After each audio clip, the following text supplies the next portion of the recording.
अस्सलाम वालेकुम dear students. MFA में मैंने आपको 3 क्वेश्चन दिए थे घर से करने के लिए। आज ज़रा सर उनको एक एक करके सॉल्व करते हैं और देखते हैं कि सर उसमें क्या चीज़ ऐसी थी जो यूनिक थी थोड़ी सी।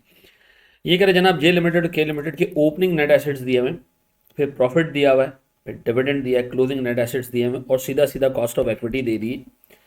अच्छा, सबसे पहले तो अपने आप से पूछें कि क्या यहाँ पर कंपनी पिछले सालों में भी कांस्टेंट डिविडेंड देती रही है? तो जवाब होगा नहीं। क्यों? क्योंकि इस कंपनी की आदत है कि प्रॉफिट कमाने के बाद एक पोर्शन बांट देती है, एक रिटेन करती है, पूरा पूरा प्रॉफिट नहीं बांटती। वो कंपनी जो कांस्टेंट डिविडेंड देती है उसकी निशानी क्या होती है कि वो अपना सारा प्रॉफिट डिस्ट्रीब्यूट कर देती है। इसे सारा प्रॉफिट डिस्ट्रीब्यूट नहीं किया, इट इंडिकेट्स कि ये कंपनी एक ऐसी कंपनी है जो प्रॉफिट कमाने के बाद उसका एक पर्टिकुलर अमाउंट डिस्ट्रीब्यूट करती है, एक पर्टिकुलर अमाउंट जो है वो रिटेन करती है। मैं ये अज्यूम करूंगा कि ये हिस्ट्री में भी यही होता हुआ आ रहा है। ठीक है। अच्छा, जब ऐसा मामला है तो उसका मतलब है डिविडेंड्स ग्रो हो रहे हैं, पास्ट में भी ग्रो होते रहे और इंशाल्लाह फ्यूचर में भी ग्रो होते रहेंगे। तो अगर डिविडेंड ग्रो हो रहे हैं then we need an amount जिससे वो डिविडेंड ग्रो हो रहे थे और इंशाल्लाह होते रहेंगे। यानी हमें क्या चाहिए सर इसके अंदर? स्टेप 1, हमें सबसे पहली चीज चाहिए, क्या चीज? Growth rate. अब देखो, ग्रोथ रेट मालूम करने के लिए आपको हिस्टोरिक डिविडेंड्स देगा। हिस्टोरिक डिविडेंड्स नहीं है तो फिर आपको सर याद आ रहा है गॉर्डन का एक फंक्शन था। अगर हम ग्रोथ रेट कैलकुलेट करने जाएं सर तो हमारे पास डिविडेंड्स की हिस्ट्री तो है नहीं। डिविडेंड की हिस्ट्री नहीं है तो हमें क्या करना पड़ेगा सर?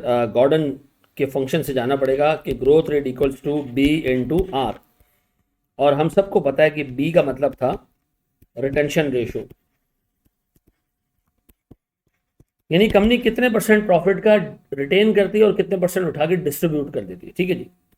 आर क्या है सर मेरे पास? आर मेरे पास है रिटर्न ऑन इक्विटी, यानी कंपनी सर कमाती कितने परसेंट है अपने कैपिटल के ऊपर। ठीक है जी। अगर ये दोनों परसेंटेजेस मुझे मिल जाए तो मैं आराम से ग्रोथ रेट निकाल सकता हूँ और ये दोनों परसेंटेजेस मुझे यहाँ से मिल जाएंगी। अगर मैं कंपनी जे को देखूं तो 81,000 कमाती है 4.5 लाख रुपए के कैपिटल पे। तो अगर मैं काम करूं, मैं पहले मालूम कर लूं सर आरओई दोनों कंपनीज की। तो मेरे पास सर जे लिमिटेड का आरओई कुछ इस तरीके से आएगा कि 81,000 का मेरा प्रॉफिट है, 4.5 लाख रुपए के कैपिटल पे ये कितना बनेगा देखें जरा सर। 4.5 लाख रुपए के कैपिटल पे आरओई बनेगा 18%। Very good sir.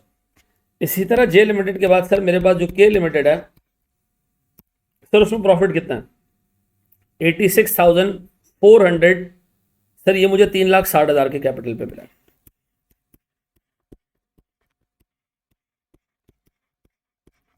सर ये लगभग बनता है 24%। बुक वैल्यू पे इतना रिटर्न ऑन इक्विटी हमने कमाया है, इन दोनों कंपनीज ने कमाया। ठीक है जी। अब अगर एक स्टेप में आगे जाऊं सर, मुझे आरओई के साथ साथ क्या चाहिए सर? रिटर्न ऑन इक्विटी के साथ साथ मुझे चाहिए सर रिटेंशन रेशो। ठीक है जी, यहाँ निकाल लेते हैं सर। कितना प्रॉफिट आपने डिस्ट्रीब्यूट किया है और कितना प्रॉफिट आपने रोका है? Retention ratio. Sir retention ratio के लिए पहले आप ये देख लें कि आपने जो प्रॉफिट कमाया उसमें से बांटा कितना है। सर मैंने 81 में से 56,700 बांट दिया। इसका मतलब है मैं ये कह सकता हूं कि सर मेरे पास 56,700 रुपीज मैंने बांटे हैं आउट ऑफ 81,000। सर ये परसेंटेज में कितना बनता है? ये परसेंटेज में कितना बनता है सर? ये परसेंटेज में बनता है 70%। अगर 70% मेरा पे आउट रेशियो है तो बताओ मैंने रिटेन कितना किया होगा? सर मैंने रिटेन किया होगा 30%। ये पे आउट रेशियो है और ये मेरा रिटेंशन रेशियो। डन। ये मेरे पास है सर जे लिमिटेड का। अगर मैं देखूं के लिमिटेड सर, तो सर के लिमिटेड ने जो प्रॉफिट डिस्ट्रीब्यूट किया अपना सर 43,200 आउट ऑफ 86,400।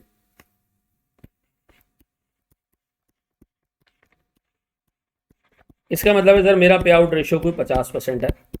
तो पे आउट रेशियो अगर 50 है तो रिटेंशन भी कितना होगा? कितना होगा? 50%। Very good sir. सर मेरे पास दोनों कंपनीज का आरओई भी आ गया है, दोनों कंपनीज का मेरे पास रिटेंशन रेशियो भी आ गया है। मुझे सिंपली क्या करना है? इन दोनों से ग्रोथ रेट निकालना है। डन। अब बताएं, अगर मैं ग्रोथ रेट निकालने जाऊं सर किसका? सर जे लिमिटेड का। तो सर मेरे पास बी यानी कि रिटेंशन रेशियो है 30% और आर यानी कि आरओई है मेरे पास 18%। तो सर मेरे पास ग्रोथ रेट आता है जनाब को 5.4%। ठीक है जी। इसी तरह सर मेरे पास के लिमिटेड भी है। के लिमिटेड सर मेरे पास 50% रिटेन करता है और सर मेरे पास 24% का रेट है, तो मेरे पास ग्रोथ रेट आता है 12%। तो मतलब आप कंपनी जितना पैसा रोकेगी अगली दफ़ा वो भी आपको रिटर्न कमा के देगा। अगर ये कंपनी से 30% अपने प्रॉफिट का रोकती है तो अगली दफ़ा ये 30% 18% आपको और कमा के देगा। इसका मतलब है आप इफेक्टिवली ग्रो करेंगे कितने से, 5.4% से। दोनों की ग्रोथ रेट मैंने निकाल ली। अब जब दोनों का ग्रोथ रेट निकल आया सर तो बड़ा फिर आसान है मार्केट वैल्यू निकालना। ठीक है जी, मार्केट वैल्यू मुझे बात पता है कि बराबर है dividend into 1 plus growth rate divided by के माइनस जी। डन। अब एक काम करते हैं, हम जे लिमिटेड की वैल्यूएशन करते हैं सर। जे लिमिटेड का मुझे बताएं डिविडेंड कितना है सर। जे लिमिटेड का डिविडेंड है 56,700। अब देखें इसके लिए मैं फंक्शन बिठा रहा हूँ, पूरा डिविडेंड पर शेयर का तो हमारे पास डाटा नहीं है, तो 1 प्लस ग्रोथ रेट किधर के जी, ग्रोथ रेट कितना जी 5.4%। सर इसका के कितना है, सवाल में कितना दिया कॉस्ट ऑफ इक्विटी। सर इसका कॉस्ट ऑफ इक्विटी इज 20%, दूसरे का 25 है। 20% माइनस 5.4%। सर जब आप इसको सॉल्व करेंगे तो आपको पता चलेगा market value of company J limited is ₹409,327। ठीक है जी, this is the market value जो हम ढूंढने निकले थे। ये जे लिमिटेड का तो हिसाब किताब आ गया। अब अगर मैं के लिमिटेड पे जाऊं तो के लिमिटेड का सर मेरे पास डिविडेंड कितना आ रहा है, 43,200, 25% का के ही है।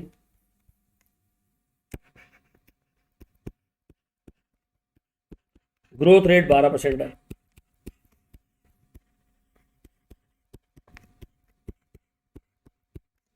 यह आता है सर मेरे पास 3,72,185 रुपए। This is the market value of के लिमिटेड। आई होप ये सवाल आपको समझ आ गया होगा। देख लीजिएगा, इसमें सबसे इंपॉर्टेंट चीज़ थी कि ग्रोथ रेट कैसे निकालना है। ओपनिंग कैपिटल पे जो आपने प्रॉफिट कमाया है उससे आप रिटर्न ऑन इक्विटी निकालेंगे। फिर जो प्रॉफिट कमाया उसमें से जो आपने डिस्ट्रीब्यूट किया है इससे पे आउट रेशियो निकलेगा और पे आउट रेशियो की मदद से आप रिटेंशन रेशियो निकालेंगे। और देन रिटेंशन रेशियो और आरओई को जब मैं मल्टीप्लाई करूंगा तो मेरे पास ग्रोथ रेट आएगा। डिविडेंड अवेलेबल है लेटेस्ट। ठीक है जी, ग्रोथ रेट मेरे पास है, कॉस्ट ऑफ इक्विटी मेरे पास है, तो मैं आराम से कंपनी की मार्केट वैल्यू निकाल सकता हूँ। Thank you very much.